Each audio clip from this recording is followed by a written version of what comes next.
এ পর্যায়ে সভাপতির বক্তব্য রাখার জন্য অনুরোধ করছি ওলামা মাশায়েখ পরিষদ সিলেটের সম্মানিত সভাপতি, হাজার হাজার আলেমের উস্তাজ, শ্রদ্ধাভাজন উস্তাজুল আসাজিদা অধ্যক্ষ মাওলানা আব্দুল হালিম সাহেবকে।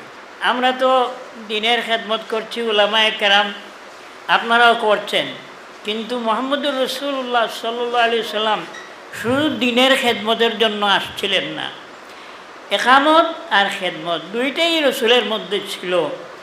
এবং মক্কা থেকে নিয়ে মদিনা শেষ পর্যন্ত, এবং দেখেন মাত্র 17 নমাজ ছাড়া বাকি সব নমাজ আল্লাহ রসুলের সময় তিনি পড়াইছেন। এবং আমরা যেভাবে নামাজের পাবন, নামাজও ফরজ, দিন কায়েম করাও ফরজ। নামাজে যেমন আমরা সতর্ক থাকি নামাজের ওয়াক্ত হওয়ার সাথে সাথে, কিন্তু আমরা দেখি ওই যে শেষ কথা বলেছেন ডক্টর খলিলুর রহমান সাহেব, যে আমরা তো আমর বিল মারুফ নহি আনিল মুনকার, এটা রসুলের সুন্নত শুধু নয়, একামতের দিনের একটা অংশ, আমরা এটা ভুলে গেছি। আরেকটা জিনিস আমরা ভুলে গেছি, আমরা যে উম্মত এক হব এটাই আমাদের প্রয়োজনীয় মনে করি না, অথচ আল্লাহ বারবার বলছেন ওয়াতাসিমু বিহাবলিল্লাহি জামিআন ওয়া লা তাফাররাকু আকিমুদ্দিন ওয়া লা তাতাফাররাকু ফি, দিন কায়েম করো আর তোমরা দোলাদলি করো না। আল্লাহ বুঝছেন দোলাদলি করলে তোমাদের শক্তি নষ্ট হয়ে যাবে।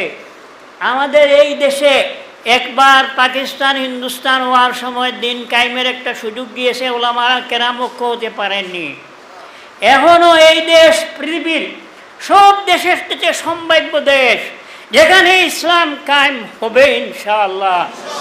এবং আমরা যদি সচেতন থাকি, ওলামায়ে কেরামের ঐক্য, আমি সিলেট উলামা মাশায়েখ পরিষদের পক্ষ থেকে, এখানে বিভিন্ন ধরনের আলেম ওলামা আছেন বিভিন্ন বিভাগের, আমরা অনুরোধ করব এবং আপনারাও চেষ্টা করবেন, আমরাও চেষ্টা করব যাতে আলেমদের ঐক্য হয়।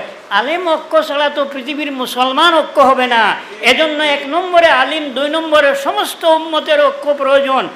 আজ এই যে আওয়াজ উঠেছে ফ্রান্সের ব্যাপারে, যারা সমর্থন করেছে তারাও নিন্দিত, অভিশপ্ত, আর যারা এই কাজ করেছে এবং উৎসাহিত করেছে তারাও পৃথিবীতে 200 কোটি মুসলমানদের উপরে সবাই তাদের প্রতি ধিক্কার দিচ্ছে, এমনকি অমুসলমানরাও বিভিন্নভাবে ধিক্কার দিচ্ছে, ঠিক কিনা?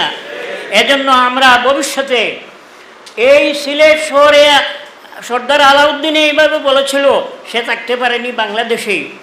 এখন যদি ভবিষ্যতে এমন কেউ, আর ওইটা যদি যতক্ষণ পর্যন্ত ওরা ক্ষমা চাবে না এবং ফিরে আসবে না, এবং ততক্ষণ পর্যন্ত আমরা এই আন্দোলন চলবে ইনশাআল্লাহ। আপনারা রাজি আছেন তো? আমরা ডাকবো মাঝে মধ্যে, আলহামদুলিল্লাহ।